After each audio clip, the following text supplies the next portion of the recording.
There it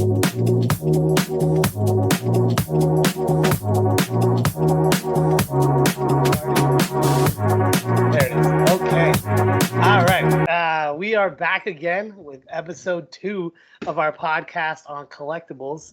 We're going to make this a weekly thing where we just run down a bunch of the news that's been going on this past week or month in the collectibles industry. So that includes video games, toys, movie, anime, sports cards, everything. So today we got a topic of a few 9 different things we want to get through. See how much we actually get through. But I think today we're gonna start with since you just looked it up, the Otani Topps Chrome card that just sold for $336,000. I think it was a few days ago or something at Sotheby's. Yeah. You know what's really crazy is that like Sotheby's started like doing auctions for fucking sports cards and like collectibles. Like when you hear Sotheby's, you're thinking like uber antique, like $1 million pieces and paintings and like Picassos and things like that. Because they're like Sotheby's Picasso, is like I like the it. largest. Yeah, no, but like Sotheby's is one of the largest like auctioning houses in the world, So like it's wild. Is it 17 something or like 14 something? Yeah. Yeah, for like 2-3 centuries, right? Like they've been doing this forever, and like they literally sold 10, 20, 30 million dollar paintings and artwork and antiques. It's just funny to see them. Like, can you imagine being at a Sotheby's auction and some guy just rolls up with like a baseball card? Like, oh, this is gonna sell for $300,000. Forget baseball. Just Yeah. I mean, Pokemon is coming, man. So just Yeah, Pokemon that's what I'm is coming. saying. Yeah, like that's the next thing. You're gonna see like a Pokemon card up in Sotheby's selling for like $1 million, like a Charizard, And like that just that always made me laugh. It's just that fact that you have this place that's like $1 billion business selling sports cards. But yeah, No, man. so just like you said, like I'm looking at it now, right? And I'm looking at it at the description and everything else. And one question that came up in my head, right, was Otani straight a rookie, straight after college, like straight into the U.S. market, or is there a Otani Japan card? I think there is. I think there's a Japanese rookie card for him too, because he came from the Japanese league. So right. So my question but is, I don't know if they have like a minor and major there too. Like I don't know how the Japanese baseball works. So maybe he came from like a minor team in Japan. So he may not have like a Japanese rookie card or something. Like I don't know. And that's the question. Like, is there a Japanese rookie card? Like, yeah. Would that be worth more, or would that, like, that's the question. That's the first thing that sort of popped into my head when because I know obviously he's doing amazing things in baseball, right? Obviously, he's huge. He's breaking all these records, and currently that's why this card sold for so much, 50, right? 50 balls just sold for like 50 grand or something like that. It's crazy. But sorry, I got stuck on my end. You said his 50-50 what? I'm looking at it. Like yeah. he just hit the like I think it was like 50th home run or something like that. And 50th home run and 50 stolen bases, right? Yeah, exactly. Yeah, something like that, 50-50. And then he some guy just sold it at auction for like $60,000. Yeah. Yeah, it's crazy. So, and so to your point though, I think what makes this card like versus, let's say, like this card versus like a Japanese card, right? I think this card, number one, that distinguishes it is, number one, it's an autograph, and number two, it's a one-of-one card, right? So like I don't know if the Japanese sports card industry is similarly set up like how American sports cards are, where you have like numbered cards and you have like one of ones or one of 100s or one of 200 or 300 or whatever. And of course, if it's one-on-one, because it's literally one of a kind, it's worth crazy value. Even if it's not like a huge player, it's still worth like a decent amount of money. Right. So I don't know if in Japan they also do that. So I would say, like, if if Japan also had like a number one, like it's autographed and it's a one of one card, then I would see it selling for maybe more in the American market because it's a foreign I'm gonna card. make it my mission. I'm gonna make it my mission to get, if there is a Otani Japanese rookie card, I'm gonna make it my mission to get it. Like I don't care. Like let's just say if it costs the price of a house, no, that's not gonna happen. Let's just be honest. I'm not spending that money. But I'm saying like if it still exists, I'm gonna ask my brother-in-law who's living in Japan right now, be like, hey, can you do me a favor? Because another thing is, right, like in terms of the grading, let's say, right? So I know in Japan, like for example, the resale market for luxury items like women's handbags, right? It's so good, but also they take care of their stuff so well that even like the grading is, this would not be a 9.5 like this one. It would be like a 10 out of 10 because that card would still be like, you know, in plastic and then everything. Like, so I know in terms of that, like the quality of the card itself, if it does exist, I'm gonna do some research afterwards. We should have like a Jamie. Jamie, do the research. I know, right? Right, like do a fact check. Do the research. Do the research. Come on, find out if it exists. But I'm gonna look into it, and I really hope.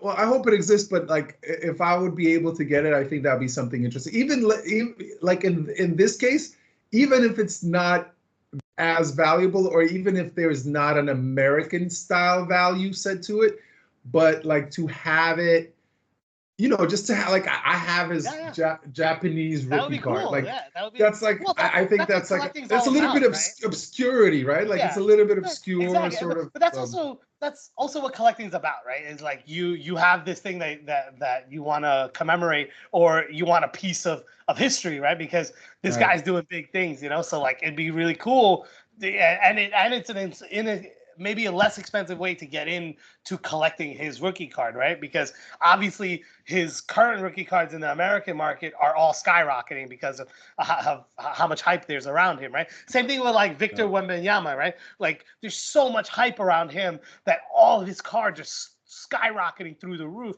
Even his like common cards are selling for like $20-$30 a piece, you know. So like when you have like a one of one card, it's worth thousands of dollars. So but you know that turns people off into trying to like collect his rare cards. But you know, if you can get like a really cool foil card from Japan of Otani, and you know it fills out your collection and makes you happy, like that's really what, you know, collecting is all about, right? So I think that'd be really cool if you're able to find it. But the funny thing though is like what I've seen. I don't know, like 'cause I don't know if the sports card market in Japan is the same thing, but like with Pokemon cards in Japan, they're actually more valuable here in America. They hold more value than some of the regular English cards that are being printed out here, because of the collector. That one I know. Yeah, so and that's solely just because of collecting, right? Here in Pokemon, here in English, you have both the Pokemon collectors and then you have the players, right? The people that play the game, and they also buy a lot of cards too because they need to fill out their decks. But if you're getting a card from Japan, you're only getting it because you're collecting it, right? Because you can't play with it here. So you know, with the sports card, it's the same thing, right? Like you're getting it because it's a collectible item. It's not something you're not going to get foreign cards all the time, right? But I also don't know if the sports market is the same thing. Like I don't know if foreign cards hold more value here because, you know, even here cards are still a collectible thing. It's not, you don't play with sports cards, you know. You everybody's just getting them to collect. So I think the values might be somewhere around the same, if not less, if for a foreign card versus a American rookie card, you know. So it'd be interesting to see though. That's for sure. I mean, I'm just looking at it right now, and there's like, you know, there are some Japanese cards that they do exist. Oh yeah. Yeah, I thought so because I knew he played in Japan. I just didn't know if he played in the majors in Japan and if they had like a sports card market like we have here, you know. Yeah, but it's like, from what I could see, it's like a couple of $100. See, it's not crazy. Well, I mean, there's one that's signed that's like, you know, 1,200, and then There's Then if you get that most of graded, them. yeah, you can probably sell that. Most of them are like 250. Yeah, around the 250 range. Well, Like the one that's not signed. The ones that signed, at least, again, I'm looking at eBay, right? So it's not like yeah. it's not a measurement of yeah. value at all. Yeah, but it's a decent barometer, right? It gets you a start as to understand like what those cards are selling for right now. But the fact that it's autographed automatically is gonna, like, even if it's a $300 card, the fact that it's signed is automatically gonna make it $1,000, right? Because, like, for example, like I had a copy of Invincible #1, first printing, and like the regular one, it could sell for like $700 maybe or something. When you get it graded, then you could sell it for maybe like 1,200, or depending on how high. If it's like a really high grade, you can sell it for like $3,000. But once I got it signed by the author, it immediately jumped in value, right? Because I bought it for like $800, got it signed, got it authenticated, and then even with the lower grade, it got like a 9.2. It didn't even get like a 9.8, and I was able to sell it for $2,000. So like just the fact that it's signed is automatically going to make it so much more significant. Cool. Yeah. All right, let's move on to the next one. We had investing in. So I read this article about like just talking about what like the pros and cons of investing using sports memorabilia and just like collectibles in general as an investment vehicle. And it was really interesting to read this article because they were talking about how like you should add, like they were a proponent of adding sports cards and collectibles and stuff like that to your investment portfolio with your stocks and bonds and everything else. Right. Legal gambling. Yeah. Yeah, legal gambling, right? And like they cite like a bunch of sales of people who have invested like this. Like for example, they gave it a sale of a autographed jersey from the Yankees for Babe Ruth, right? And the guy said the statistics were that in 2005, the guy bought it for $940,000, right? And then I think it was how many years later? I think it might have been maybe within the last 2 years or 3 years, he sold it for $24 million. So that's a 2,000% increase in what he, like that's what I'm saying. I mean, so but like that's like one, that's one it's like saying, it's like like for 2008, stock market like crash, like saying like, hey, you could have shorted if you shorted the mortgage stocks. If, oh my God, you would have made so much. Like, I'm sorry, if that's citing one example of no. crazy value. They give a bunch of examples. Their point that they're trying to make is that in general, if you invest in sought after items, right? If you're willing to put in the because to buy in, it's a hefty chunk of change, right? Because you're not gonna, you have to have $1 million. Where was this article? Was it Forbes? Was it like was it New York Times Magazine? No, it wasn't like one of the big publications. It was like this collectibles website that like focus on collectible news and stuff like that. Gotcha. And I thought their target market is like, hey, you got $1 million laying around, like, hey, just find an item that's like super sought after, like a Shohei Ohtani card right now, and then hope, knock on wood, nothing happens for him for the next 15 years, and then you can sell it for $30 bajillion. I think their point is that if you go for like people like Babe Ruth or Michael Jordan or like Wayne Gretzky, some of these players that are so good. Oden. Yeah. Like, but like you get these players that everybody are gonna remember over time, right? Even 20, 30, 100 years down the road, they're gonna still, or not 100, but like look, Babe Ruth. Babe Ruth is 100, right? Yeah, that's what I'm saying. It's like 80, 90 years ago, right? And people still know the name, and his stuff is still selling. So, but they also give other examples of like smaller amounts and stuff. Like they give an example of like the cover of Superman where Muhammad Ali and him fight in the ring, and it was signed by Muhammad Ali, and that one sold. I think it sold for like $1 million or something recently, and the guy bought it for like a couple of 100,000 originally, and that's a huge increase too, you know. So like their point is that like if you invest in some really big collectibles and you put them aside, after a few years they're going to appreciate in value, you know, as long as they're like big. Like their point is like as long as they're big players and they're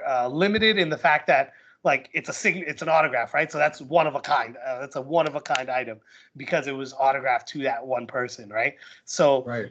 like things like that are going to hold value and retain and like appreciate value. I have a bizarre. Again, I'm sure maybe people watching, listening, they know the answer to this, but I don't. So let me ask you, and maybe you can shed some light for me.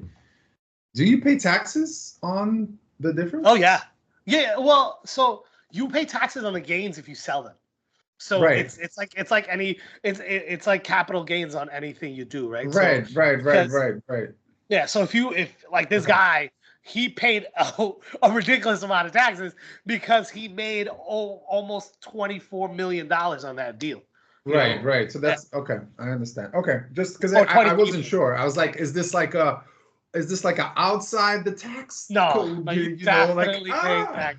Yeah. Well, I mean, it's different. It's different on how, like, I don't know if it's categorized as like capital gains or is it capitalized as categorized as income, like that year's income, because those are two different things, right? Because capital gains are usually like when you sell a big piece of real estate and then you could do a 1031 and that way you could avoid the taxes. But I don't think that's possible with like collectibles. If you sell a collectible, Jamie, let's look into that. Yeah, exactly.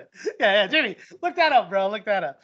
Yeah. So I think it would come up, but you definitely paying taxes. It's whether it's income or I think it's more just categorized as income of that year. So that year, the dude was paying probably like almost $10 million in taxes. Yeah. So okay, so let's get back to your initial question, right? Sort of again, is it something that should be in someone's portfolio? So I know, at least I've heard of this. I have not invested myself, but there are companies that allow you to do fractional sort of investing in collectibles, right? Mm-hmm. And like Picasso paintings and like other stuff. Like again, by yourself, maybe you can't spend $32 million on a painting, right? Yeah. But that's how a lot of these get a whole get bunch sold. of Yeah. Right. So the other thing is, so it's sort of like mutual funds, right? In a way, it is like a mutual fund that you're. Yeah, because you own a piece of it. Yeah. Right. So, are you suggesting that maybe potentially we'll see a rise of these companies that do more of this sort of setup, and again, and sort of are, like you mentioned, it should be part of your portfolio, but is it? Like, is that something, again, that do you then entrust someone who's, for example, way more knowledgeable than me, but then I have to be, is it that's actually a really interesting point. Is it regulated enough, right? I'm not saying it needs to be regulated, but I'm saying like, because then I am sort of, let's say with all the, I don't want to bring this into this, but like, let's say that all the crypto BS that has happened in the past few years, right? So people were like, look, I don't understand enough about this. I understand a little bit. I'm going to deal with these people. I'm going to use this. Yeah, it's like having a financial. I'm going to buy. Right. Now, how does that, so you're added to your portfolio, you have a fractional of, let's say, a Picasso or a Van Gogh or like, one of the more contemporary artists, right? But so that's, do you think we'll see like companies like BlackRock to start putting it as, maybe they already have funds that are incorporating this? Again, I've not done the research to talk about it enough, but I know that such things exist because I was offered, even living here in Indonesia, I was offered these things, be like, hey, would you like to, again, some of my friends said, look, we're putting in like, $20,000-$30,000 to own a fraction of a painting. Are you interested in, going in on something like this? And then, even the sale of the painting where the possibility of you making a profit, again, it's based on, again, the group, right? The group consensus, right? So if you're voted for a majority and then you technically, again, don't quote me on the details, right? I don't remember, but like, let's say you go in, you buy it, and then they try to sell it and they make a profit on it. So everybody has to sell, right? Everyone that was in the group, if they, majority of the people agreed to sell the painting for a certain amount, then you're sort of, okay, well, that's the investment and that's the way we have to sell it. So, and again, it's sort of, in a way, you're kind of involved, but then it's managed for you. And then I feel like maybe potentially, these large financial organizations, maybe they already have mutual funds or something set up like that. Because again, you have the real estate, the green market, all of that. So I haven't looked into it, but I'm sure they have some sort of setup like that for portfolio for, let's say, high-end art, right? And then including memorabilia and something potentially coming in the future in that sort of form. So I think if it's done that way, again, the market will dictate what is it something that people want to do, right? And being that our millennial generation is getting older, technically we should be saving more money and making more money. And hey, I said technically. Yeah. I'd like to see that actually happen. Would that come into play? Well, would that be something that Well, I think you have a few points there, right? Like, I think so. So number one, right? I think these industries have been kind of like burgeoning and like budding in and like growing in the collectible space, and especially after like COVID, because like the whole collectibles market exploded during COVID, right? Like everybody was pouring money into this stuff because everybody's bored and everybody had disposable income, right? And then things kind of cool down, but I think there a lot of these companies, especially these bigger like financial institutions who like do financial planning and things like that. I don't think they're currently doing things like this with collectibles. They're definitely probably doing this kind of stuff with art, like high-end art, but with collectibles, I don't think it's there yet. I think that it is definitely gonna happen eventually as these things get more mainstream and you see more huge collectibles being sold at these exorbitant prices, right? And the other point that you made is I think this collectibles market's always going to be around, right? Because people have been collecting things from decades ago, and no, I mean, come on, we're hunter-gatherers. We're collecting beans and seeds, so it's sort of ingrained for us to do something. Yeah, it's only recently exploded with the advent of the internet and social media and things like that. And now, before it was a hobby and it was things kids did, right? It was things you did to keep in touch with your childish side, your childhood, right? And that was the only reason that you in the past, like you thought like, hey, okay, as an adult, I only hold on to these things because it reminds me of my childhood, right? And nobody ever cared too much about what kind of value they had or what if I could make a profit out of it or if it's a good investment vehicle, right? But only recently, when people started seeing like, there people like were reading articles about, oh, look through your attic or look through your basement, you might find millions of dollars worth of stuff, right? Like people started getting excited. I don't have either one. I'm very disappointed. I don't have an attic or a basement. But yeah, like there people are like, oh man, I might have a gold mine. I might be sitting on something. So people started like understanding, and then people started talking about it on the internet, and then people understood like, hey, this is an investable asset. Like people can make money off of this, and then people started making a business out of it, right? With grading and with just flipping cards and collectibles and comics, and that's what I do, right? Like that's how I got into it, where I just buy raw. Like initially, I did it as a collector. I did it as a kid. I loved it. I loved especially comic books. That was my thing, and I've had it since I was an adult. And then recently, because of just different issues in my life, I was like, yeah, I'm going to start selling off the collection, and it became a business, right? And I realized, hey, these are things that possibly if I hold on to the right things, they could appreciate in value, and I can sell it for a lot more. And so, I think that because that became a viable market now these big institutions are starting to look into it, and they're starting to say like, hey man, there's, like the guy from King of Collectibles, man, he has a what, like $100 million revenue a year on his business, Yeah. and that's hard to And a ignore. Netflix show.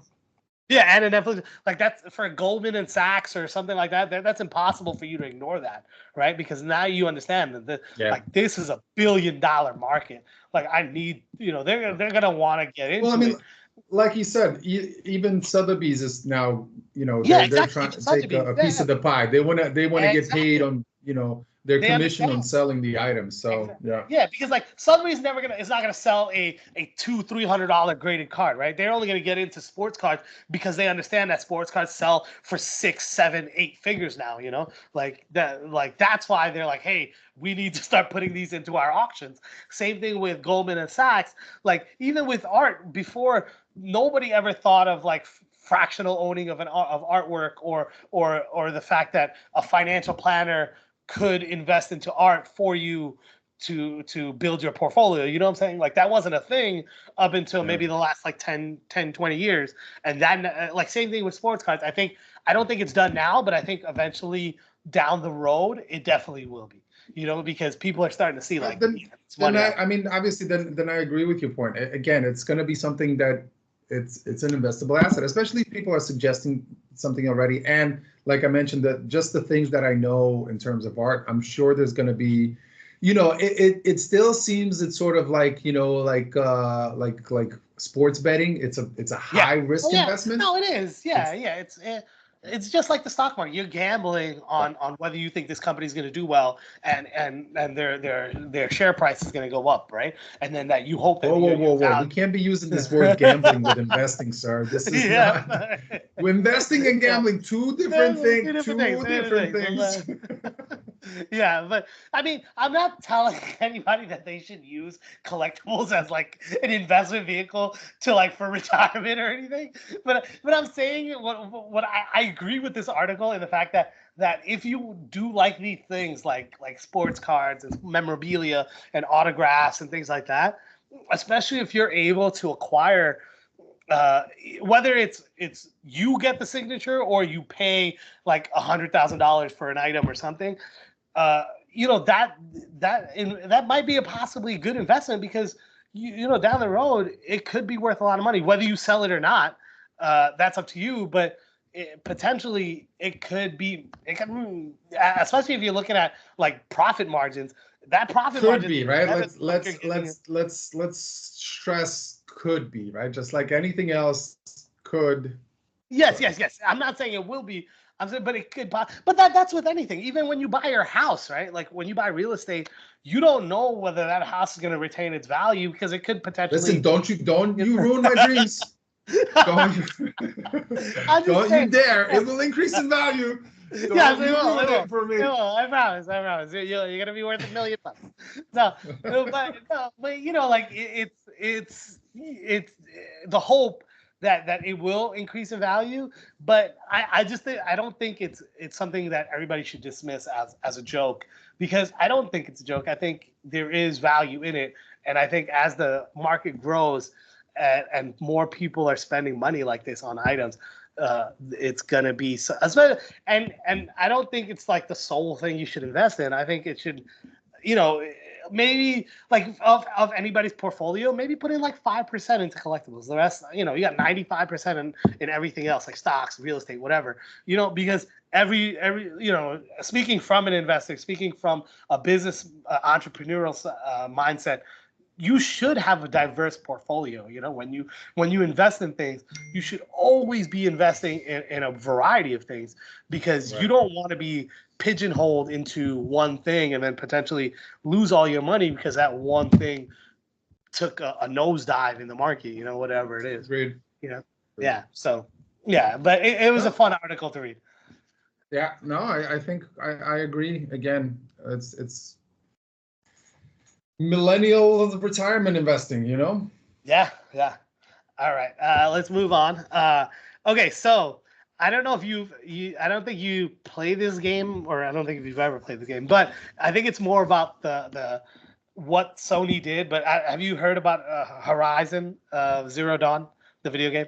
I played Forbidden West. I didn't play Okay, oh, so Zero you do know Dawn. you so you played the game. So the I played the game. original one is getting like a remastered version of it, right? And Sony is putting out and they're doubling the price of the game, right? That's insane. Like At first, when you sent me that note, I when I read it, I didn't comprehend what it actually meant, right? But then when I looked into it, I understood what you were talking about. Originally, I thought that Sony is, remastering and then charging, the double the cost of the original. I didn't realize that they're doubling the cost of the original game, not it's the remaster is double the cost of the original, right? So yeah.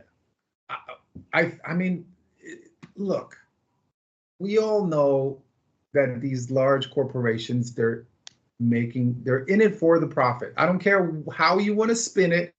Every gaming company, everybody that they're there to make money. I know like people are like, oh my God, but they love making games. And no, it is an entertainment. So do I think it's a shitty thing to do? Absolutely, 127 million%. I completely think, especially when the game, like I have, PlayStation Plus, Deluxe, whatever, and that game was free for like, now I regret I didn't download it because I'm like, oh my, you see, it could have went up in value. I could have sold my digital copy. No, I couldn't have done that. But I'm saying you can't really sell a digital copy. You can't. I know. Like, here, download it. But it was free for the longest time, and I was like, I just don't want to play it since I played the second part. I'm like, I'm just not interested. But the whole point, like, I think it is a shitty thing to do. It is, but they're in it for the money, just like DLCs and just like unlockables and just like loot crates and just like all these other things.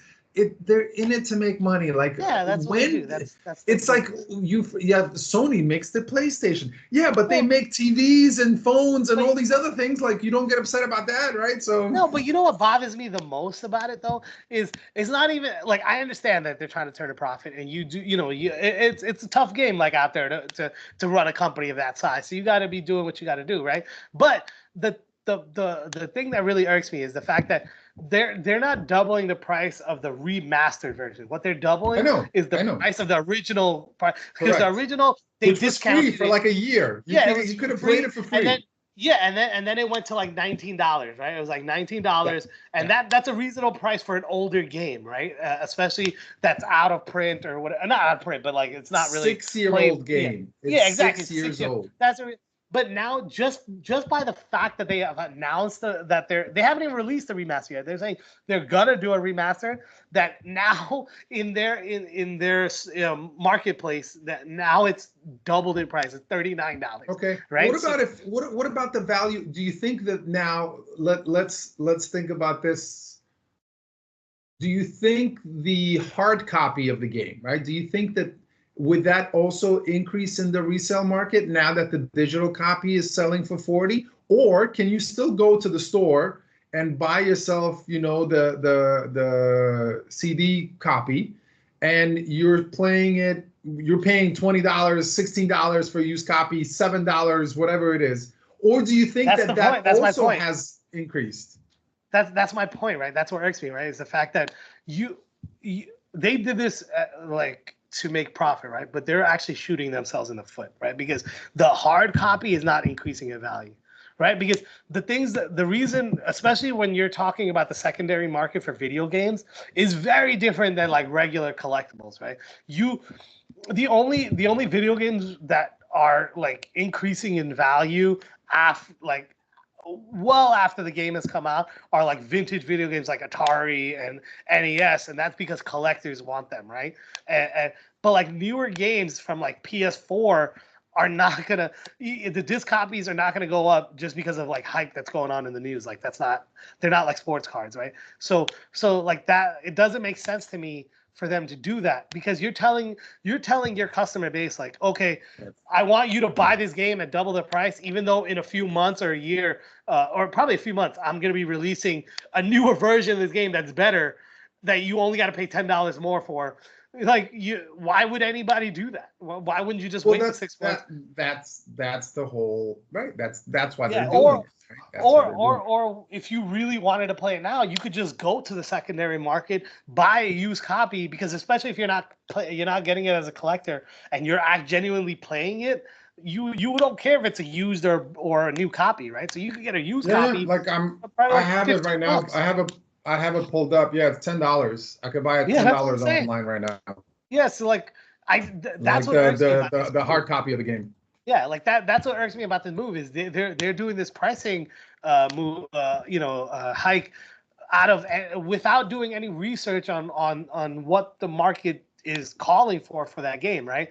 Like it doesn't make sense. I think again, I think they're I wouldn't say they didn't do any research, but I think they're testing it. Like just the same thing with just like the PlayStation Maybe. Pro. I think they're testing what's gonna happen. Like if this works, then potentially this could be the wave of the future. Like, like all the remasters, all of a sudden, every game, every digital version. So again, it's a gaming trend, right? So potentially everything that's gonna get remastered, that means that the original version digital version will then they charge you more money for it before the remaster is released. I think that's what they're maybe this is a test run of what's to come, like you said. Like let's say again, first of all, I don't understand. There's no need for a freaking remaster. The game is only 6 years I old. know Like it's a brand new if game. it was like 10 The years game, old or 15 years like old, it like came I out in get the it. era of like 4K TVs and shit. Like it's fine, bro. Like, oh my God, the textures on their face. You could see the freckles, but like I don't care. Like the funny thing is, like I have nephews that are what 7 and 11 or 6, whatever. I literally they would come over and I would play emulations of PS1 games. They didn't care about the poly, and I thank Roblox for this, right? All the other games, they didn't care about the polygons or the crazy. It was the playing of the game. They're like, how do Exactly. you The play game was this? fun. They were Yeah. playing Crash Bandicoot, not the re-released, trilogy, 100%. but the original PlayStation one, where it's and equally as fun, equally as fun. And then Yeah. when they re-released the trilogy, we moved on to that one and we started playing that one, and they're like, yeah, it's the same game. Like to them, it didn't matter that there was polygons and triangles and not Yeah. everything looked so pretty. Like they didn't really care about that. Like so, if the game is good, like again for me, Zero Dawn, like I'm not gonna buy it because I played the second one. I enjoyed the second one. The story was great. Technically, I have issues with the main character, but that's a whole different thing. Everybody does. But the whole point being, like, again, as I said, maybe I'm not the target market, but how many of these copies are you gonna say? Especially, it's a 6-year-old game. Like, Yeah. I understand, the PlayStation 1 remakes, right, and re-releases and remasters, like of Resident Evil 2 and then Resident Evil 4 and then like all those games, like Well, that I understand. okay, so to your point, right? Number one, I think these remasters, their target is not to improve the game or maybe a little bit, but like I think there's twofold, right? Is number one, they're trying to catch the nostalgia factor, right? For anybody who's played the game, yes, exactly. It's about money, right? Yeah, they're trying to catch those people that have played the game originally. They're like, oh man, I would love to play it on the PS5 with updated graphics. That'd be cool, right? So that's the number one, and then the added bonus is if the game is good, if the remastered version is good, they could potentially capture people that didn't play it the first time, right? And now they're introduced to the game at a much higher quality, and so then that might be more appealing to them, and it might get them to play more games of the franchise or and of then the release Horizon Alien Interaction, right? Some other BS. Yeah, but and then it's just I think I don't hate remastered games. I enjoy some of them. It's fun to play some of them because I'm a big gamer. So like all my favorite games. You'll buy it. So you'll buy it. Not this one because I recently what do you played mean? it. Come on, you just said you're the guy you love the remastered stuff. I bought both Final Fantasy remakes and remastered. I played yes, all of but the. but we're talking 25 years apart. That's a huge difference, not 6. Yes, but I'm not. Yes, I agree with you. This the game it does not need a remaster at all, not at all. I'm just saying when these companies make remasters, I sometimes can see the point if it's a game that's been like really old, right? That hasn't been around for many years, so the younger kids don't know about it. Pitfall. Yeah, exactly, right, exactly. Yeah, like what, or like Space Commander or Pong or some shit like that. I could see Oh why they man, remastered. imagine Pong in today's Yeah, graphics. Those yeah, squares would be amazing. yeah. And so, Hopefully so no like, ghosting. Hopefully your yeah, TV has a 144 refresh rate because like the ghosting of the moving square would be horrible. so funny, man. But yeah, I mean, look, I don't love it. I definitely don't love the fact that they remastered this game because there is no way in hell it needed a remaster because the number one the original game that came out was so polished. It was a Yeah. really good game. I loved it, and then the sequel was just as good, if not better. So Dude, like, I really don't. someone did the comparison just like when we were talking about Yeah, the I know. PlayStation I've seen it. Pro. Yeah. I was Like like, those memes okay, that you see. less fog. Yeah. Okay, less fog. Oh, and the face, the Yeah. facial, it's now not as I think poofy. You know, I'm like, I dude, think come on. sometimes the remasters look worse, right? Especially when they remaster games like this that are fairly new, that have come out on more modern systems. Are like they actually look kind of worse because there's way too much detail, because Yeah. you sometimes you don't want it to be that like detailed because it No. ruins a lot of the aesthetics. So like But I again, don't. we're talking from we're talking from the we were born in the gaming generation already, Yes. Yeah. right? When So it we like already budding, when it was like a budding yeah, industry, like correct. nobody took it But seriously. Now it's yeah, like an so international thing. Like people play sports and tournaments and things like that. Like now it's different. I feel like I missed my calling, man. I feel like I could Me have been too, dude. somebody. Me I could too, have been man. somebody. Oh, All why'd the it have to be in the all 80s, bro? these all these hours that I played video games and I just didn't apply So myself to, be the very best that I could well, ever be. that's why I give a lot of respect to people like Doctor Disrespect and stuff like that. He grew up in the '80s like us, right? And he actually did really well in like tournaments back in the '90s and '80s. But then he saw like how the gaming industry was turning, and then he went to Twitch. He made a crazy amount of money on Twitch, and then became like an influencer for video games. So like like I that's why I respect a lot of these guys because they Well, came out of the '80s. I None of think this he thing. worked in the video game industry as well, right? I think he was working I in think like game maybe. design and some other things. So Maybe, but he was actually more famous for winning like these really big tournaments. I forget what he game. he He won wasn't a so bunch. famous. He wasn't Not so famous, but famous. like in the video game Nintendo. industry. I mean, He won the two Nintendo things. Okay, well, I don't I even mean I in the haven't. video game industry. I don't mean like in the real world, like famous.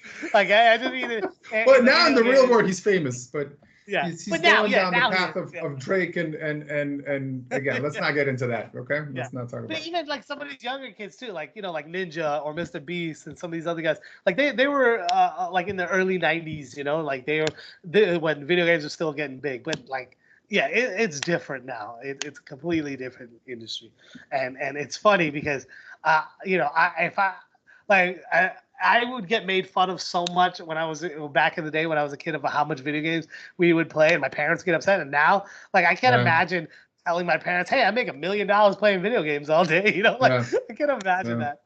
Yeah, it's crazy. I can imagine if I was making that money, I can imagine telling Yeah, I can everyone imagine. that. Yeah, I would tell yeah. everybody. I've been all over the world. All right, Yeah, let's no, move on. Uh, did you hear X-Men '97 is getting season 2 coming out soon? I mean, it makes sense. Yeah, You so know, I mean, I loved it. It was it too makes short. sense. That's my only comment. It was only like 8 episodes, and like the original series was like 20 episodes per season. So It there was makes so sense. much, So and I mean, look, come on. The current trend is to make 8 to 10 episodes yeah, per that's season.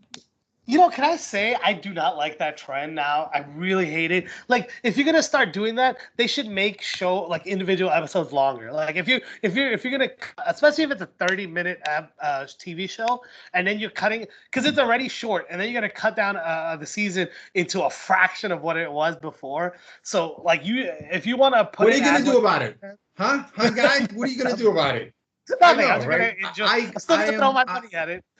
I fully agree with you, right? I fully agree with you.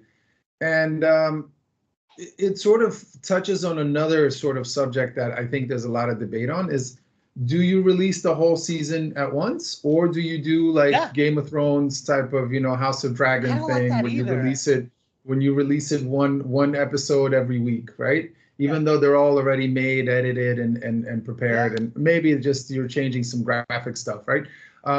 So I think that it's great. I enjoyed, X-Men yeah. I love it. '97. I again, nostalgia berries, right? Like, oh, Uh, remember berries. Oh, yeah, remember, remember. guys? You Remember, remember being remember, a child. remember. Remember berries Yeah, for I love that you. episode. Remember I berries. love that. Remember. I love that episode. So but it's true. That's exactly what's taking place, and Yeah, I'm not no, necessarily upset yeah. about it. And that's why I watched the Batman one. Like I asked you about it, and I started watching it. I'm like, It was good, ooh, right? very Yeah, cool. yeah. I It was remember interesting. being 11 years old and Yeah, watching it on TV, and I'm like, let me exactly. Yeah, it's that now I could nostalgia enjoy that. it with a beer.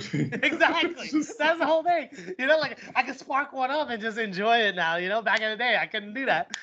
So it's I do like it, and I do like the fact that it's like a more adult themed. Like a lot of the themes that they're talking about, and a lot of stuff, situations that go on in the show are a lot more adult and a lot more nuanced than they were in the original cartoon here, because the original cartoon was a Saturday morning cartoon, and it had to be very But it was lighthearted. still Not pretty adult. Don't get me It wrong. was It was still it still was pretty adult, like good, there but it was was I layered. mean there was loss, there was love, there was anger, Yeah, there was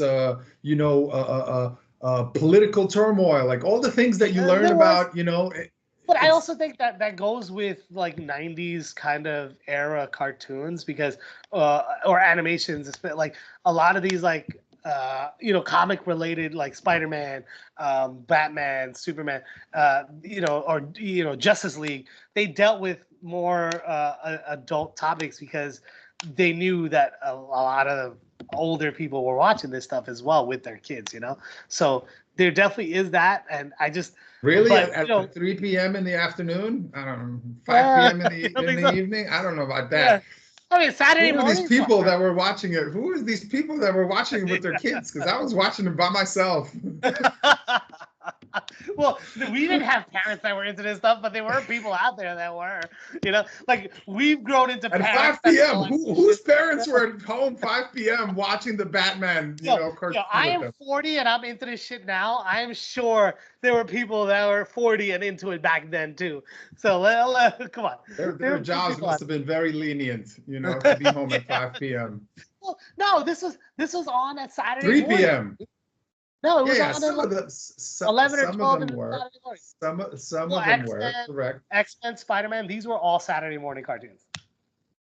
Correct, but Batman was in the afternoons on a weekday when, so Yes, yes, but even then, those were during especially Batman, right? And like some of these bigger shows, they were on not at 5 p.m. They were, because those weren't prime time slots. like 3:30, something like that. I remember Yeah, coming home from school, turning on Fox, and then there'd be like Spider-Man and Batman but no, and but those Power were those were Rangers. those were rerun episodes. The original, like Correct. brand new episodes aired during prime time slots. So this is when everybody was around to watch them.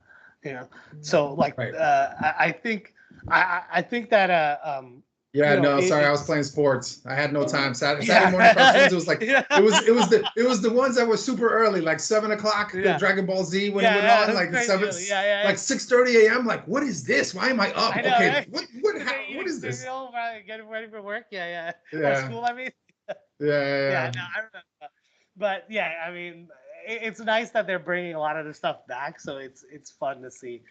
No, I mean, I think it's And great. It's great for it's great for someone like us that do enjoy it, and yeah, I do think that the season should be longer, but as I said, it seems like 8 episodes is the standard now for any sort of yeah, show, it's and become yes, like that. it's unfortunate, but at least there's art that's being released.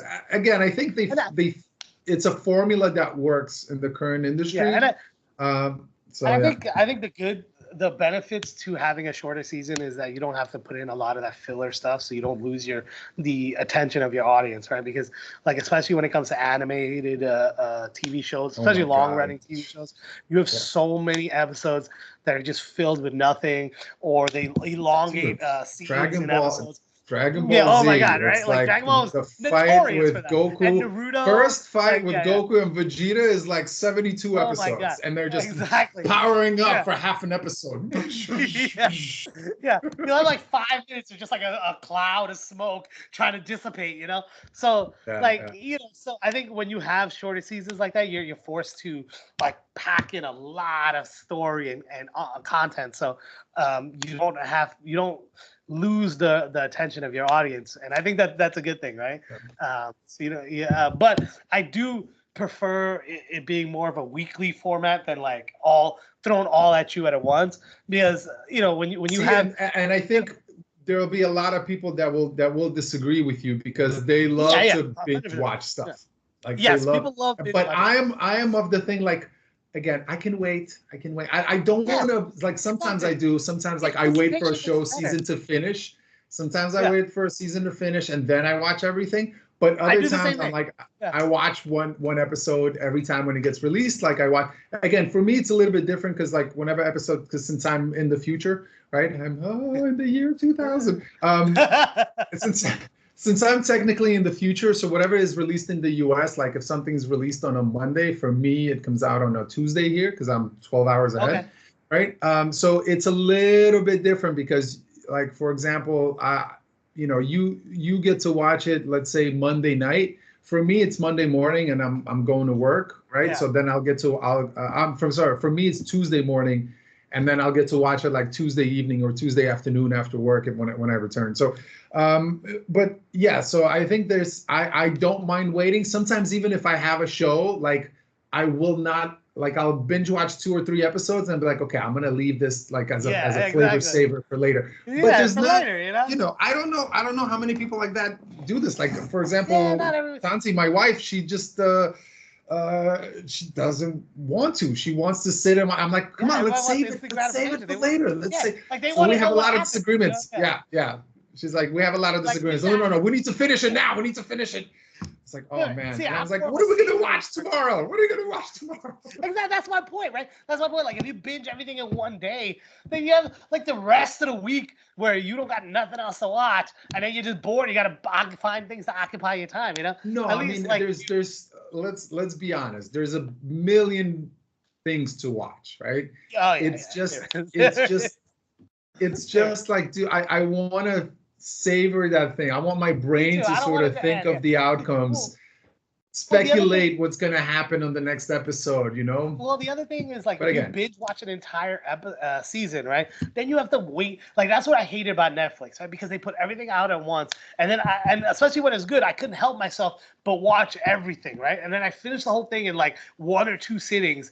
And then I have to wait a whole year or two to like, watch the next season and continue, especially if it's, like, on a cliffhanger. You're like, God damn, I want to know what happens. But now I got to wait like a year and a half for this new season to come out. Like with Stranger Things, I was so obsessed with it in the first season. Like, it was such a dope show. And then, like, I had to wait a whole, like, 2 years almost to watch the second season. And it sucked. But, you know, that's the downside. I'll be honest. I stopped that Stranger Things. I don't think I finished season 3. I was like, I mean, like, I love the first season and a half. You know, like, first season was amazing. Second season, half of it was good, and then it started going downhill. Third season, not my favorite. I do love the premise of the show, and it's really cool. I just think, I lost interest, to be honest with you. I just lost interest. Yeah, it got a little too much. I don't even know what happened. I haven't finished the series. I stopped watching it. I was like, I don't care about it enough. I mean, I'm gonna finish it. Especially when the new season comes out. It's the final season. I'm definitely gonna finish it. But yeah, it's just they're like 37 years old already. Who cares? I know, for real. They're all like, old as fuck. They're all like grown ass men. Yeah, like the guy's got like a fucking beard. You know, like what's happening? You know? It's Gandalf. Gandalf is in the show now. Yeah. Oh man, that's great. All right, let's move on. Did you hear about they're making an Office video game? I looked into it. I know how much you love The Office. I'm not an Office fan. No, no. I never got into the show, either the British one Maybe or it's the Dennis. American one. Huh? Maybe it's Dennis that loves it. I forget who. Probably. But again, member berries, right? Yeah. That's literally what they're feeding you. And a way for you to, I think, Well, I read up on it. It's a VR game, right? So you get to it's like a VR game. Yeah. Dwight. You can be Dwight for a day or whatever. Like I don't know the premise of it, right? I just don't know how it's gonna be fun. Well, there's so many fans. There's so many fans that would do it. Yeah, but like I don't see how what's the because like most games go based on game theory, right? And how you keep people engaged and continuing with the story and progressing, right? Because there's a whole theory about like for a good game, you need to have people invested in progressing through the game, right? And you have to find ways to reward them to keep them interested and keep them involved, right? So I like that I just don't understand how they could do it, because the whole premise of Office is like having like the whole TV show was just them being in an office, being normal people doing silly things, and then having like confessionals every once in a while. Like I don't see what the entertainment value is in like walking through the Dunder Mifflin office and just seeing people sitting there doing office work. Like I don't see that. Again, it's not for us, I guess. It's not, but some people are really into it, and they would want to be in that environment. Look, I don't know why, because I worked in a company like that for 7 years or for 5 years, I can't even remember. And that brings me no joy or interest whatsoever to be in a cubicle. To be like I live that part. Like maybe that's why I didn't watch The Office, because that was what I did. So I was like, why would I want to do that? Like who? And that's why I never watched the show. I didn't watch the show because like I had those characters in real life. Like I had the weird secretary, and I had look, there was even, I even had a little person in my office. So it was like a really, it was all the bizarro characters, it was all the, like anything, like I worked in an office in Manhattan, in a cubicle, with these people, with these quirks, with these, the guy that goes to the gym, during his lunch break, and that he comes back and he eats his lunch in like 5 minutes, but like he's at the gym every day, 45 minutes. And so, that's why I never watched The Office, because it was literally the era that I was in an office. So I don't understand the joys of that. But maybe if you don't live that life, and maybe you love the show, like Dr. Dennis, like he was doing other things, and for him, what a quirky way. These crazy people in cubicles. Is this how everybody lives? Yeah. Oh my God. So no, thank you. No, thank you. That's not for me. I know about the show. I watched, obviously the memes, parkour, right? But I know all that stuff.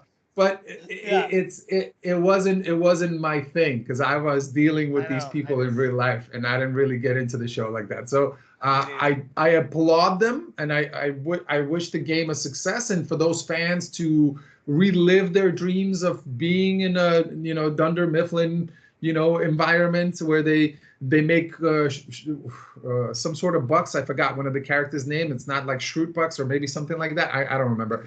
But like good luck. Have fun.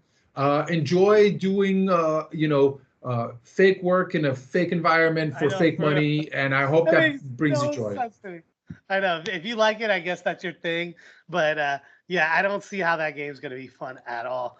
I just never thought like. I guess I can understand why people like the show, but I just don't see how anybody's gonna want to buy that game and play that game. I just don't get it. All right, let's. I mean, if you're a fan, you have a 3D headset, you have your VR headset. Yeah. Hey, go for it, man. I think those are the only ones that are gonna buy it. Yeah, I think those are the only people that are actually gonna buy the game and play it. Like they have to be huge fans. Yeah. But anyway, let's move on.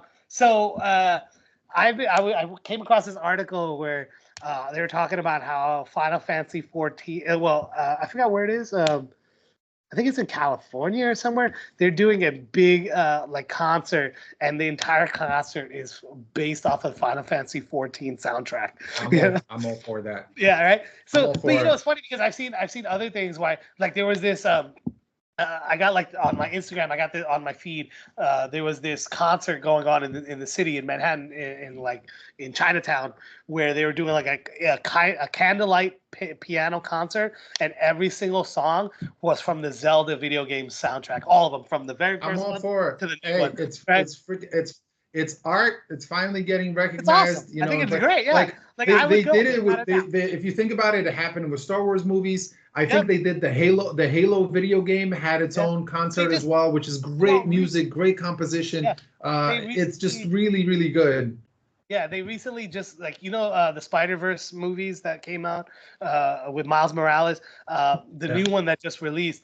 They did an airing of the movie with a live orchestra and DJ playing all of the soundtracks while the movie is going on. Come on. That's dope. So right? Cool. Yeah, so like you're watching the movie and you're listening to this live music play the songs from the movie. Like that's so dope. Yeah, so I think it's a great trend. I think they should do more of this. I think it's really fun. I think it also gets like video game fans and all of these people who don't normally go to concerts, they're gonna go to these concerts. They're gonna want to check this stuff out because it's really fun. I think it's really, really cool. Like that's I would even go like I'm waiting for them to do you know how they do the live readings. Yeah. You know how they do like panel live readings of a particular episode or whatever. I'm waiting for them to do a live reading while the episode is on the screen and taking place. I'm waiting for them to dubbing, live dubbing of the cartoon or the show or whatever while it's taking place on the screen, or a video game. Or someone should just take, and I'm sure maybe someone already attempted this, but like take the cinematics of Halo and just make it live action. But it's someone on YouTube, there's right? A live someone action at home. Halo TV show now. I mean, there is. I know. I didn't watch season 2. I watched season 1, and the final episode of season 1 was like, why are we looking at Xbox graphics? Like, stop. It's not great. It's not the best. I love the actor. Don't get me wrong. I love the actor. Yeah, no, he's good. The actors there. They're all very talented. Yeah. I just think the writing was a little bit subpar. Yeah, exactly. But to your point though, I have seen them do things like this more so with like anime and other things where like they'll put the anime episode on and then they'll have like the English dubbed voice actor doing the lines while the thing is playing, and I've seen like events like that where they do those kinds of showings. It's mostly usually with like animated stuff, because you have the voice actors. No, that makes total sense. That makes total sense. And again, like I said, maybe like in video games when they do like cinematics, for example, like if you think about the video games that have really, really long cinematics. So like stuff like Uncharted, right? They're like the beginning, I know they made a movie and everything like that, but like stuff that has a lot of cinematics where like even let's say, Horizon. Right, some of the cinematic, like all it's the Star like, okay, Wars I'm there games. for like half an hour. I'm like, okay, I get it. Oh my God. It's cool. It's so many. Can we move it along? No, they get really excessively long sometimes. Yeah, but I do like this trend. It is really. I think it's cool. Video game music it's beautiful 100%. Art that's created and usually not and being played in orchestras and everything like that. I think that the composers should get, again, be excited about this for it being recognized as an art form that can be, again, Halo used orchestras, so other games also can. That's what I'm saying. They're also doing that. 100%. I'm all for it. I think it's do more of it, and again, it's part of our more medium for us to enjoy it. So some of these games have amazing soundtracks, like Red Dead Redemption, like the first one. There were some scenes in that game that had like emotionally driven soundtracks. Like there was a scene towards the end of the game when you're like riding. Spoiler warning. Okay. This is back from PlayStation 2, bro. Like, if you haven't played this game, I feel sad. I'm having you. You should, come on. no, but you know, like there's this scene where he's like riding back to his family, and they're playing this song called Compass, and it's like such an emotionally charged scene, and it was beautiful, right? And a lot of these games, like Last of Us, they're so story driven, and then they're accompanied with this beautiful soundtrack that makes every scene so much more deep and just like gorgeous, you know, beautiful to watch. So to see them bring that to life when you're sitting there enjoying it, I think is just like the coolest thing. I think we need to be doing more stuff like this, 100%. Agreed. All right, let's move on. We're gonna move on to something that we haven't talked about yet. The world of board games, like role playing board games, like D&D. I don't know if you're familiar with Cyberpunk 2077. I don't know if you played it. It's a really great game. I love it.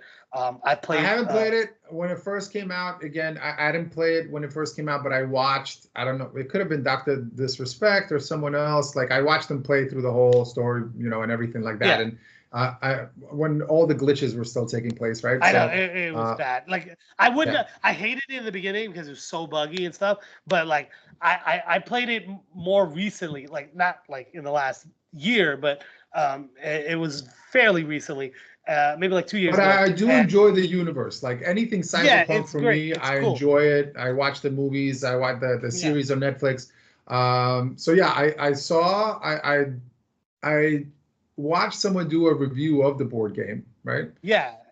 And number one, that person was speaking very fast, and I was like, I kind of understand what's going on, but I think it's a great idea. I think the interaction, you know, again, that the board game brings with your phone, timers and like story setup. Because again, like for example, like I've personally never played D&D.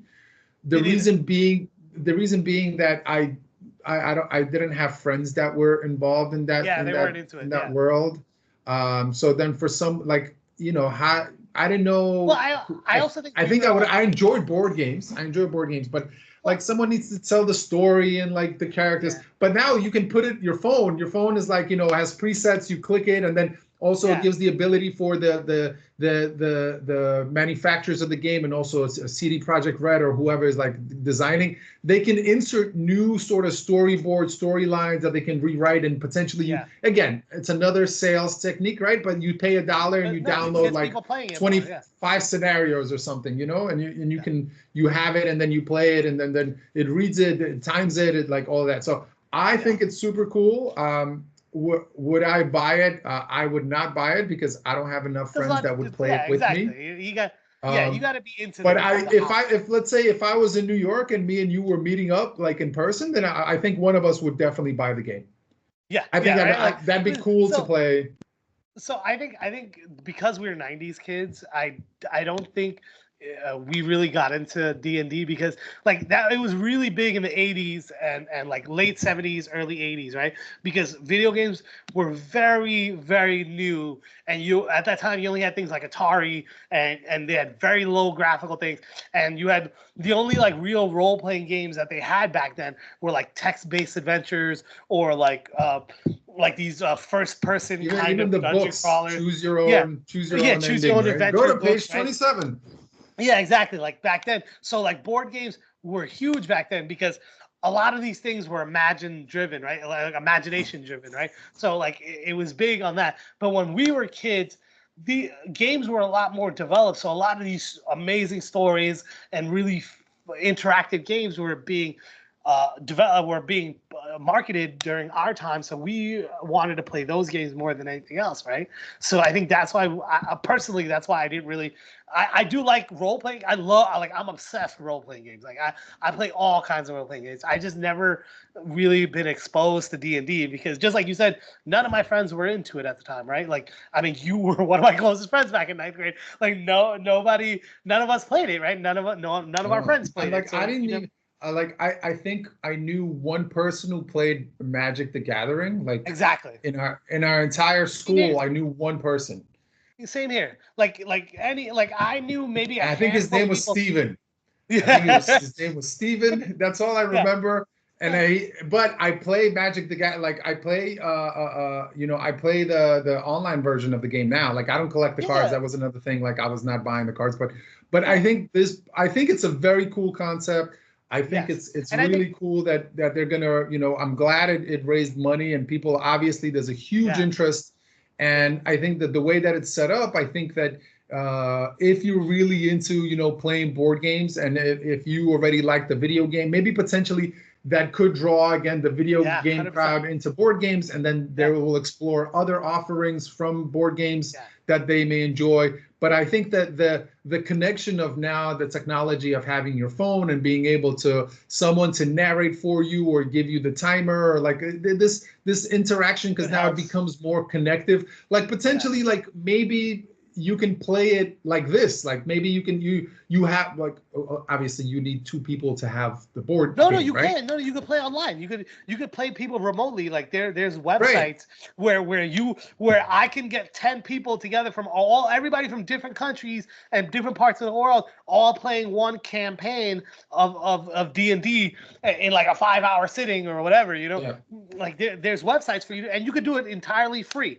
Like to your point, I think that's what the more modern technology has helped to do, right? Is make a lot of these games more mainstream and more accessible for people to play it, and it adds a lot of just more entertainment value, because like you said, you can use your phone to have a narrator, right? To have a already built adventure for you, so you don't have to come up and imagine one for you. And then some even come with like videos and images. Chat GPT, like, hey, Chat GPT, create a first 4 starting characters, create a background story, and give them randomized item, blah blah blah blah blah blah blah, right? So I think it's fun. I think it's another way for people to enjoy their time together. So much more accessible. Yeah, agreed. I'm all for it. I think it's a great. I'm with I think it's a great idea, and I would buy it if I at least have 3 other geeky friends like us. But, yeah. I mean, like I said, my friends are not so geeky, so. Yeah, I agree. I don't have too many friends that play it. That's why I don't currently play it. But I wouldn't be opposed to if like a group of people are like, hey, we're gonna go play D&D. You want to come? I'd be like, yeah, as long as you don't mind have a newbie who's never really played. Yeah, I'd be down to play, because it definitely, I could see the entertainment value in it. But yeah, absolutely. All right, let's move on. We briefly talked about this before we started recording. The RoboCop TV show that's coming out. What are your thoughts on that? What did you call it? Robocall? That's what I called it. I was like, Robocall? Sounds interesting. Is this like the office for robots? Yeah, I thought you might think it was like a like automated answering machine or something. Yeah. I was like, wow, telemarketing. They're really is it like catfish, but like for people answering their phone and for them trying to be sold the new insurance policies on their vehicle. I was like, amazing. Yeah, that was fantastic. I love RoboCop 1, RoboCop 2. I know, me too. I know we both used to watch them. I barely enjoy RoboCop 3. I barely enjoy it. Okay, but I enjoy it. It was a little weird. I love the actor, but I hate the remake. Oh yeah. Oh no, the remake. I forgot. It was forgettable. It was forgettable that I forgot that, I know it was made, but then I was like, oh yeah, there was a remake. And then they made them all black instead of silver in the remake. I was like, this is ridiculous. Come on. Like it was so dumb. What do you think? He's gonna rust? He's RoboCop. Yeah, he polishes himself every night. Yeah, even that actor, like that actor is really good. Like he was in like Altered Carbon and a bunch of like really really good stuff. He's a really good actor, and he could not save that movie. And I wanted to love it. Like I really wanted to love it because I love 1 and 2, just like you. 3, like I could take it or leave it. But I really wanted to love it, because I grew up on the first two RoboCop. Like Yeah. they're like coming to America with me. If they're on TV, I'll watch it. Yeah, before talking about the show, right?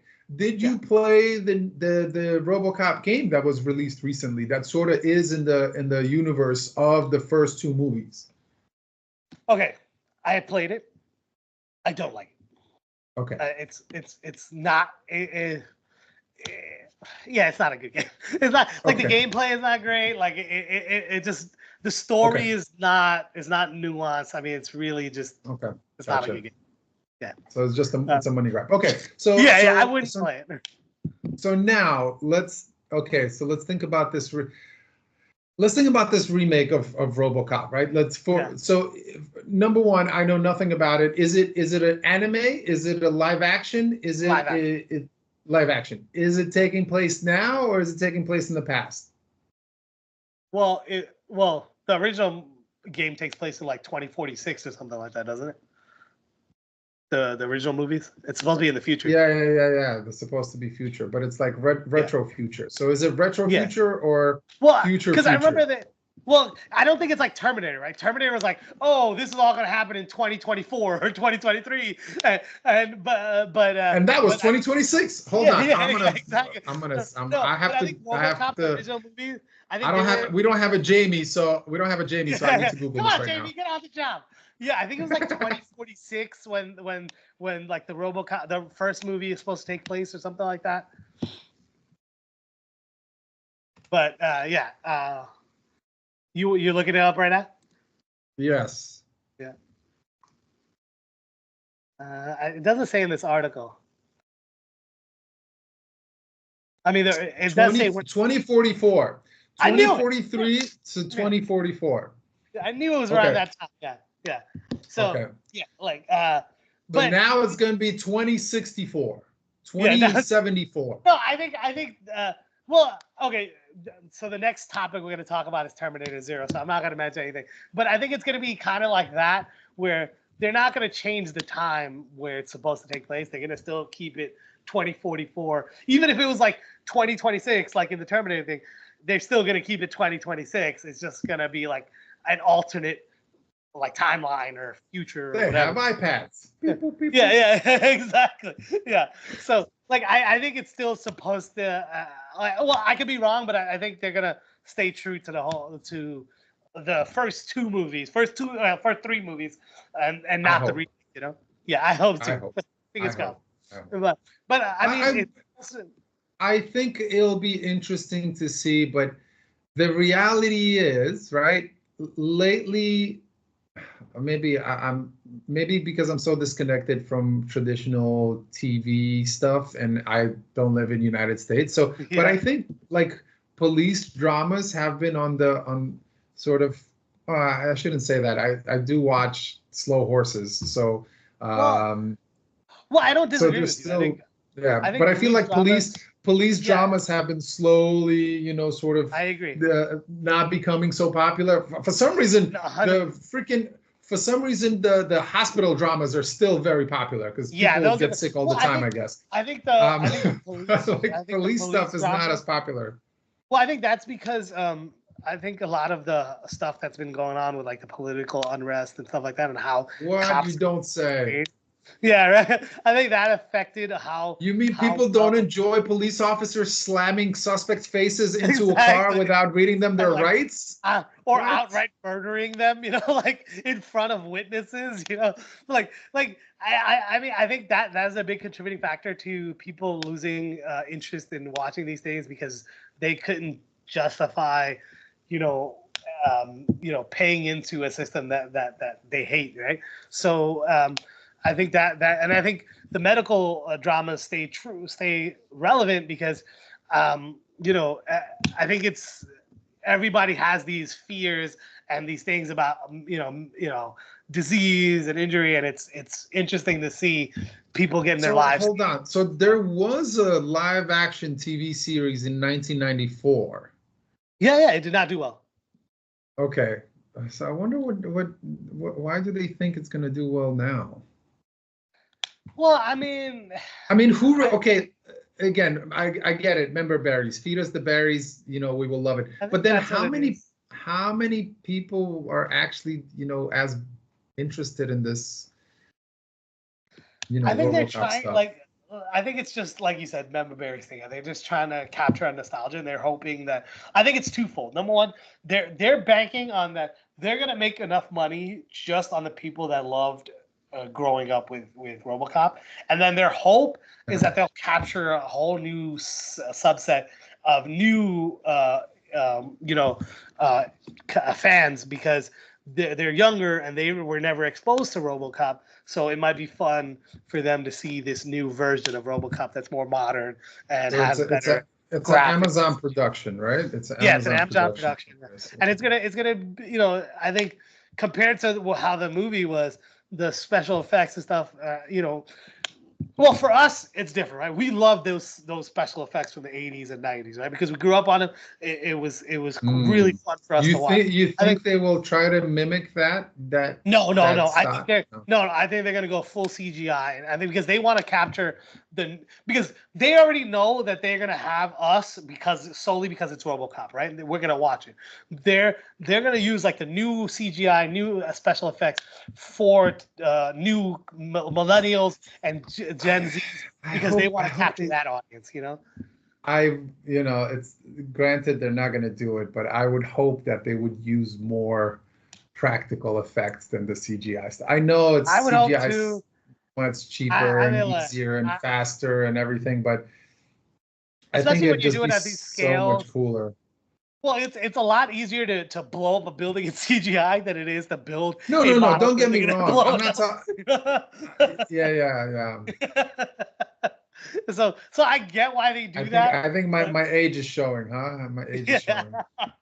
No, but I get your point, right? Like I would much rather see like real effects, right? Because it feels more visceral and you are more engaged because of how, like, you know, it seems more real versus CGI when you could always point out CGI. Like, you know what CGI is the second you see it, you know. So like I get that feeling, but you know, I think it is, like, you know, all about the money, right? So they're trying to also capture a new audience base versus the people that they know they're going to get just by the name RoboCop. Yeah, so I'm interested to see what the TV show goes. I just hope they don't change his exosuit. You know, like I want it to be like that silver metallic looking thing. I don't want it to be like that matted black thing that they showed in the remake. Yeah, no. Just Yeah. make it titanium, man. Just that's Yeah, it. exactly. You know? That's it. That's all you need. But I'm excited for it. I think it'll be. I'm hoping it'll be good. I'll check it out. I'll check it out when it does come out. All right. I know I'll watch at least a few episodes. So. Yeah, exactly. Yeah, I'm gonna check it out. All right. Our last topic, the review for Terminator Zero. I finished it. I want to hear your thoughts on it, and then I'll tell you what I thought about it. I enjoyed it. Okay. Now, yeah. Is it as good as Blue-Eyed Samurai? No. You know, I was thinking the same thing. Blue-Eyed Samurai was really good.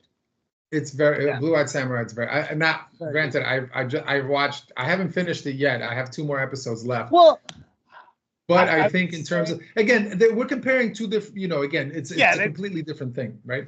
Because there's Blue-Eyed Samurai is a brand new universe, right? They have a lot to go with, and this one they sort of had to stay within that. So I did enjoy it. Again, the Terminator formula was there, right? Someone arrives from the past, so someone arrives from the future to the past. There's a lot of running and chasing, and then so it's like this could have been 1 live action movie or 8 episodes of an anime, right? Yeah. And that formula is there. And for someone, I enjoyed it. I enjoyed it a lot. I thought it was a good new take on a story that has been told, and that finally it's not in United States.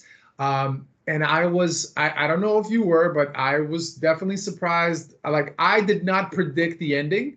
I usually am very good at sort of foreseeing, but when he said that, I was like, so. Like Well, that okay. was for me was really really enjoyable. Before we continue, I'm gonna preface this for anybody who watches. There will be spoilers, so if you don't want spoilers, you should probably not listen to the rest of this conversation. But yeah, okay. So now that we got that out of the way, yes, the twist was a surprise, right?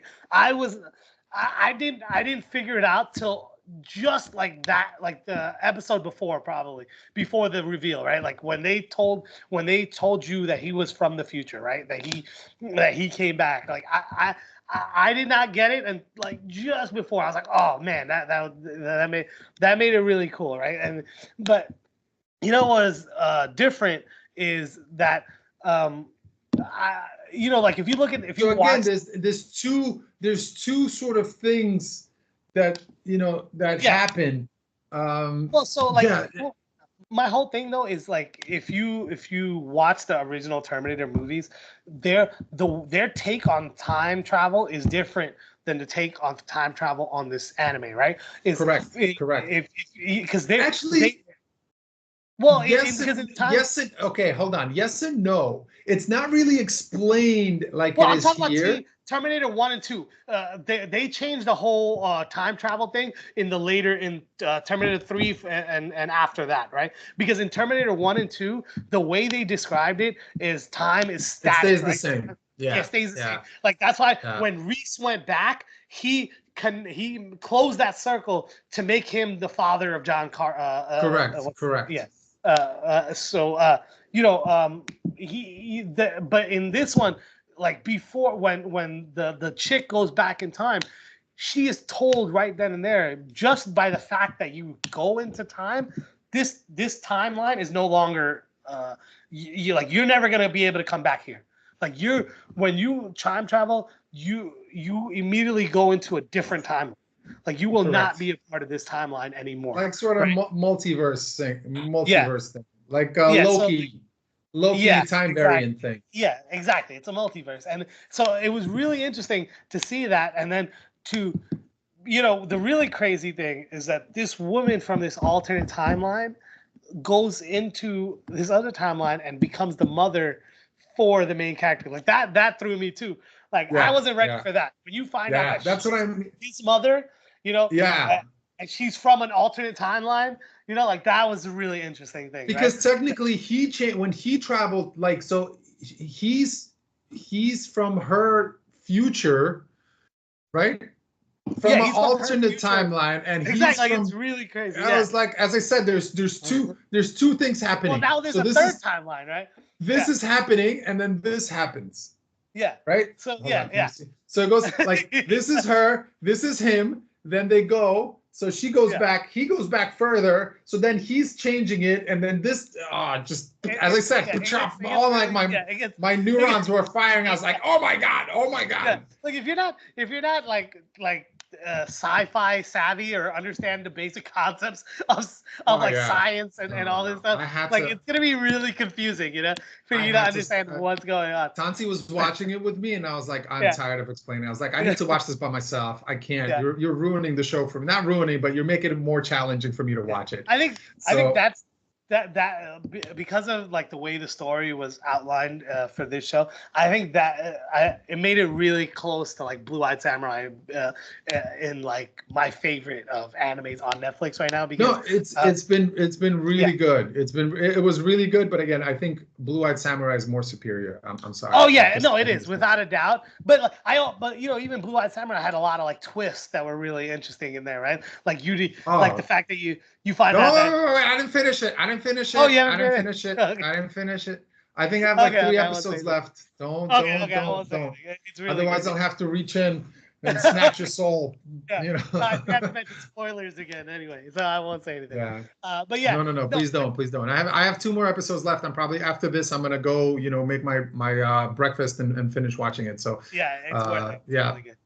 Yeah, but no, I think that it's definitely worth a watch. I think it's not the best Terminator experience. I think if you have never experienced Terminator, I think you should definitely probably watch the movies, like the original movies first, and because those were like amazing, right? They were really really good, and even I think not the one with Christian Bale, but there was another one, maybe two after that, that was actually pretty good, that I liked. But the rest of the modern ones are terrible.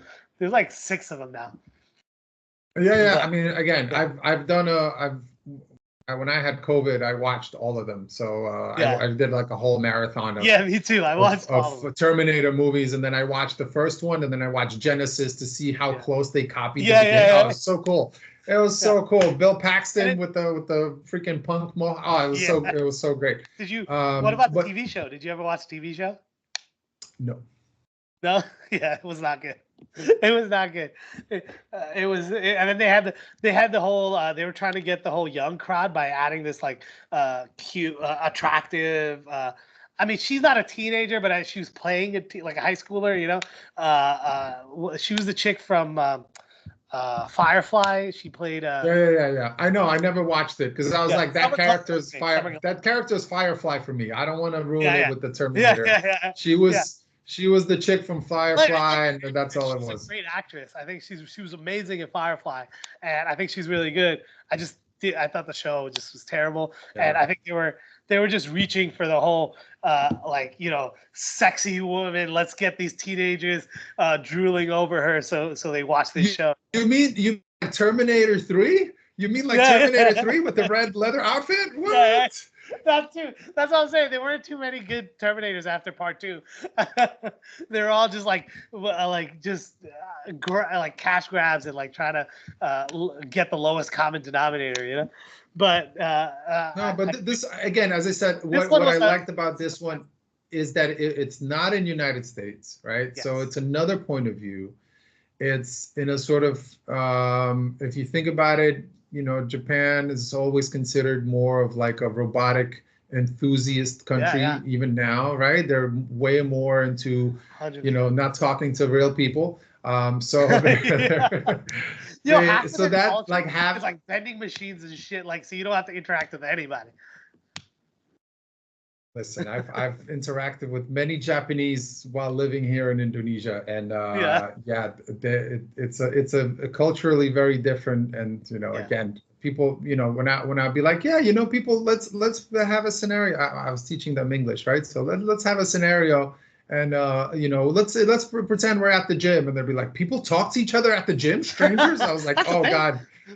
Yeah, so it's very different, very different. Even I think even if you go into the subway, the MRT system, right, of Japan, it's like I just saw a video recently, like it's just silent. Nobody, I've been on it, everybody's walking and silent and everything. So I haven't had the chance to go there, but I'm looking forward to it, and I will definitely look out for those robots trying to take over the world. Dude, I've been dying to go back to Tokyo. If you actually make a trip there, I might consider coming out that way. The plan was to go this January, but as you know, as I mentioned, the good news on my end, my plan sort of got uprooted and changed for very positive reasons. Yes. But yes.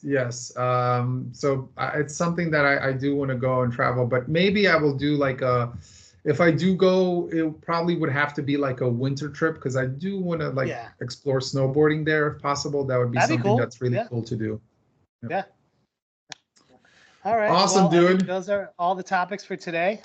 But cool. I'm looking forward. Again, I'm looking forward to finishing Blue-Eyed Samurai. I think Terminator series was really interesting, but. Yeah, Blue-Eyed Samurai is a little bit more severe. I know I've probably recommended this anime to you before. I don't know if you watched it, but Mars Express. I think it's a French anime. I have not seen it. I've heard of it. I have not seen it. It's a movie. Watch it. It's very intriguing. Very also sort of robotic sort of stuff. I think you will enjoy it. So if you want to take a look at it, maybe we can talk about it next week. So just. Look into it. I think it is called Mars Express. It's from 2022, 2023. So it's a movie. It's not a TV show? It's a movie. It's a movie, not a TV show. We'll do a review for next week. Yeah, it's really interesting. So check it out, and then I'll maybe I'll rewatch it again, and we can talk about it. Awesome. All right, brother. Thanks. See you next week. All right. Thanks for watching, everybody. To you, brother. Yeah. All right. Bye. See you again next week.